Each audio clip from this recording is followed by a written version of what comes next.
सभी सनातनियों को मेरा प्यार भरा राधे राधे।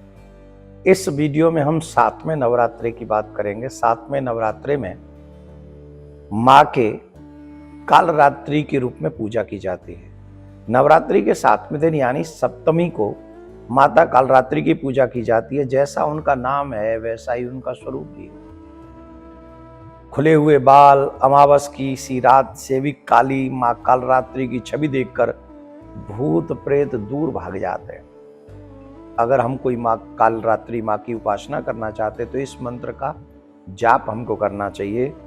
एक वेणी जपा करना, पुरा नग्रा खरा स्थिता, लंबोष्टि कर्णिका करणी, तेला व्यक्त शरीरणी।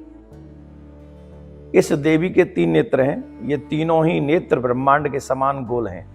इनकी सांसों से अग्नि निकलती रहती है। ये गंधर्व मतलब गधे की सवारी करती हैं। ऊपर उठे हुए दाहिने हाथ से वो वर मुद्रा भक्तों को वर देती हैं। दाहिने की तरफ से वो दाहिने वाले हाथ से नीचे वाले हाथ से अभय मुद्रा में है, यानी भक्तों को हमेशा निडर निर्भय रहने के लिए कहती हैं, इशारा करती हैं, आशीर्वाद देती हैं। नाम से अव्यक्त होता है कि माँ दुर्गा का यह 7वीं शक्ति कालरात्रि के नाम से जानी जाती है, अर्थात जिनके शरीर का रंग घने अंधकार की तरह एकदम काला है। नाम से ही जाहिर है कि इनका स्वरूप भयानक है। सिर के बाल बिखरे हुए हैं, गले में विद्युत की तरह चमकने वाली बिजली की तरह चमकने वाली माला धारण करती हैं। यहाँ पर खुले हुए बालों का जिक्र है। जब भयानक स्वरूप होता है तब बाल खोल के माँ रण में उतरती हैं। तो नवरात्रों में देवी के मंदिरों में जो बाल खोल के जाती हैं माताएं, उनको थोड़ा सा सावधान होना चाहिए।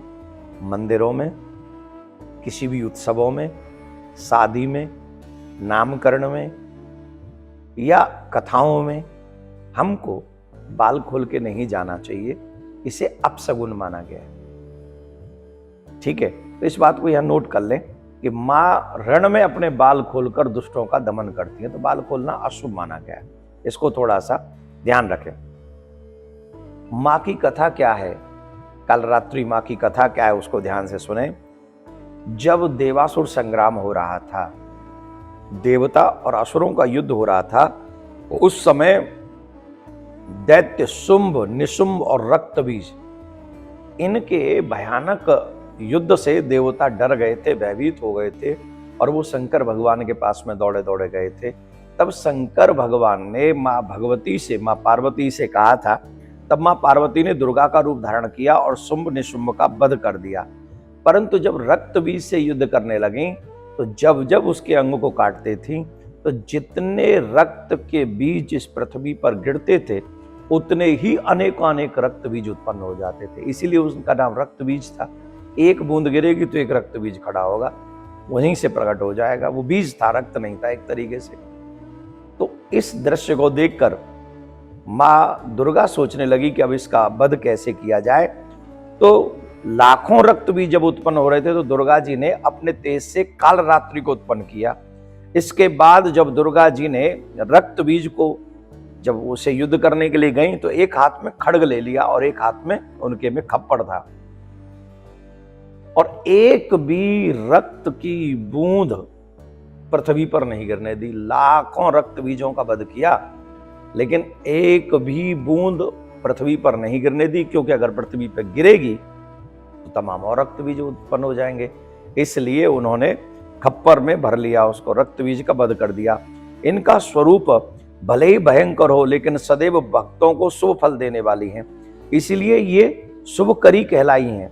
अर्थात इनसे भक्तों को किसी भी प्रकार का भय नहीं है। ये हमेशा उनकी उपासना करने वालों को ब्रह्मांड की सारी रिद्धियां सिद्धियां प्रदान करती हैं। मानो दरवाजे खोल देती हैं कि तुम मेरी उपासना करोगे तो तमाम रिद्धि सिद्धि तुमको हम प्रदान कर देंगे। इनके नाम उच्चारण मात्र से जो भी इनका नाम उच्चारण करता है भय दूर भाग जाता है। इसलिए ये दानव, दैत्य, राक्षस, भूत, प्रेत इनका स्मरण से ही भाग जाते हैं। अंधकार में स्थितियों का विनाश करने वाली शक्ति हैं। कालरात्रि काल से उनका स्मरण, कालरात्रि के नाम से स्मरण करने से काल भाग जाता है, डर जाता है। इसीलिए यह ग्रह बाधाओं को भी दूर करती हैं। अग्नि, जल, जंतु, शत्रु और रात्रि भय दूर हो जाते हैं। इनकी कृपा से भक्त तरह तरह के भयों से मुक्त हो जाते हैं। नवरात्रि के 7वें दिन मां कालरात्रि की पूजा करना, उनकी अर्चना करना बहुत शुभ होता है। मां कालरात्रि की पूजा करने से जिन जातकों की कुंडली में शनि दोष होता है उसमें बहुत बड़ा लाभ मिलता है।